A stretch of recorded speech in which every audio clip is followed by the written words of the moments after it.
An angry mob descended on a man on the evening of Thursday, February 4th, 2021, to exact what some have described as vigilante justice, with the entire episode caught on camera.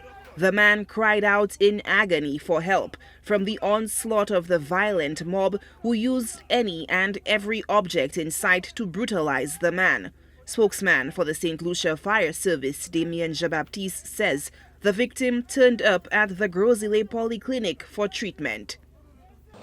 At 11:11 p.m., Grosile Fire Station was summoned to the Grosile Polyclinic to transfer a physical assault victim.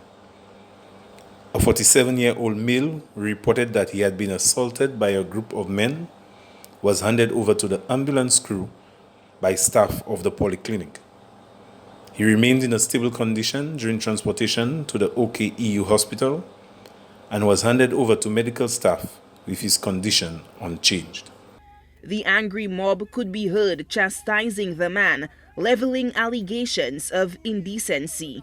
Raise Your Voice's Catherine Sealys, a champion for the cause of women, children, and vulnerable persons, has condemned the violent attack, urging members of the public who have been wronged to seek redress through legal channels.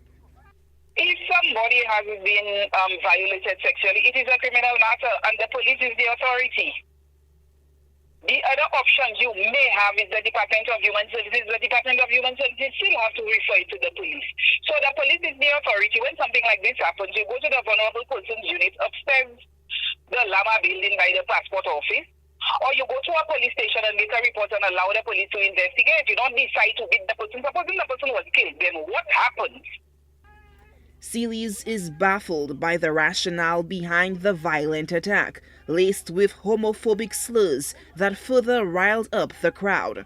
I am trying to understand if this is a problem because it appears to be a gay or homosexual person and it's just purely hate, or if it was concern for the well-being of the person who made the allegations. I'm trying to figure out what it is, because there is a thin line in Saint Lucia, because we have, and the legislature is partly to be blamed, we do not have a distinction between men who are pedophiles and would violate children, male children, and gay people.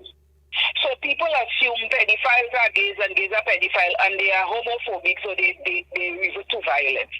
St. Lucia's Criminal Code number 9 of 2004, section 133, buggery, states that a person who commits buggery commits an offense and is liable on conviction on indictment to imprisonment for a. life if committed with force and without the consent of the other person, and b. 10 years in any other case.